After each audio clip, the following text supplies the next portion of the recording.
Katrina. Bruno, Sabrina, pwede bang mag-usap na tayo kahit sandali lang? Nalaman ko kasi nung unang araw mo daw sa trabaho kay Madam Cura. Hindi ba? Sabi ko sa'yo, lubayan mo na ako. Iwasan mo na ako, Bruno. Balita ko kasi, masyado ka daw sinaktan. Totoo ba yun, Rina? Okay ka lang ba? Kanina, usapin mo naman ako. Rina,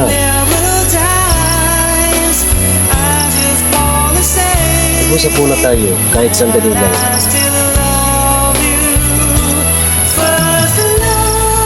Ano naman kung sinaktan ako ng amo ko?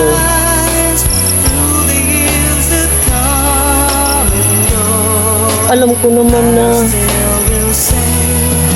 mahal mo pa ako eh. Pero gusto ko munang mag-isip-isip, Bruno. Patawarin mo ako po. Hindi pa ako babalik sa'yo. Kasi gusto kong maranasan magtrabaho. Kahit nahirapan ako, kahit sinasaktan ako ni Madam Cura, okay lang sa akin yun. Ang importante, may sinasahod ako buwan-buwan. Regular naman yung sahod na binibigay niya sa akin. Oo, totoo yun. Sinasaktan niya ako. Pinahihirapan niya ako sa trabaho. Pero may pera naman akong natatanggap pagdating sa katapusan. Okay lang yun, Bruno. Huwag mo akong alalahanin, Bruno. Huwag mo akong isipin. Alam ko naman yun. Sa akin lang naman Katrina. Bruno, mahal pa kita. Oo, mahal kita.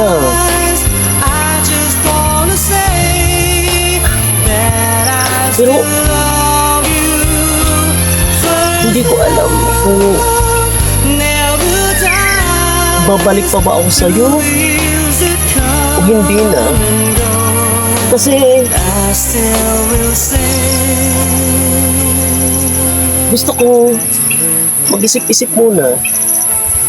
Gusto ko mag-enjoy muna sa trabaho ko para kahit papano maranasan ko namang tumanggap ng sahod, umawak ng pera na hindi galing sa'yo.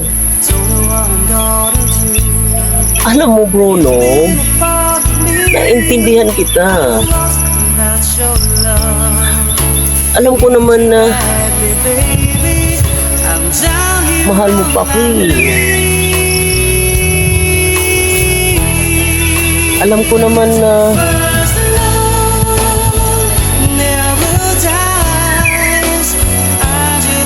ako lang ang babaeng minahal mo. Pero nang dahil nga sa mga nangyari, Bruno,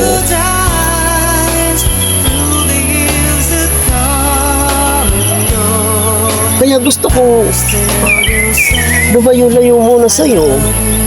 Gusto ko iwasan ka muna.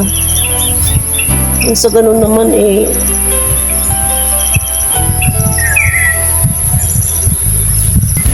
hayaan mo, Bruno. Babalik ako sa iyo kung gusto ko na. Pero sa ngayon, baka naman hayaan mo lang muna ako. Alam ko naman na mahal mo ako, Bruno. Alam ko naman yun eh.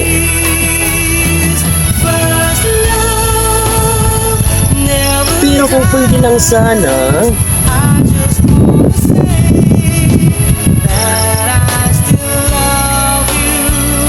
hayaan mo muna ako. Pabayaan mo muna ako sa kung ano ang gusto ko. Diba? Mahal kita, Bruno. Mahal na mahal kita. Pero parang ang tingin mo kasi sa akin eh, iba eh. Parang lumalabas na ako ang masama.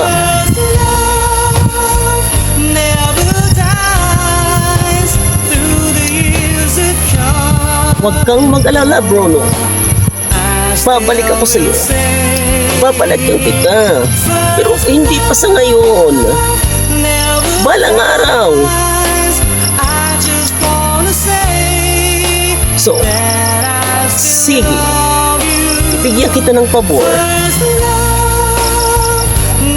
Papayag ako na makipagkita ka sa akin paminsan-minsan. Pero hindi madalas, ha? At saka, wag mo akong guluhin sa trabaho ko, ha? Wag mo akong guguluhin sa trabaho ko, Bruno. Okay lang? Kasi,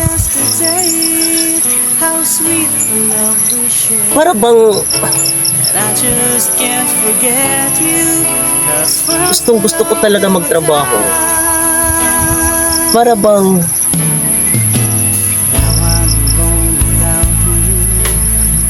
masaya ako pag nagtatrabaho ako, kahit na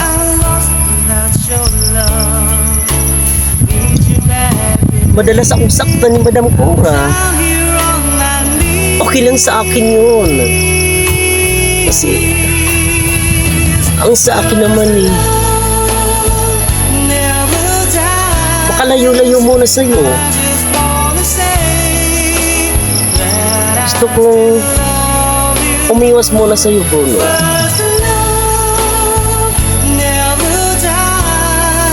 Bruno?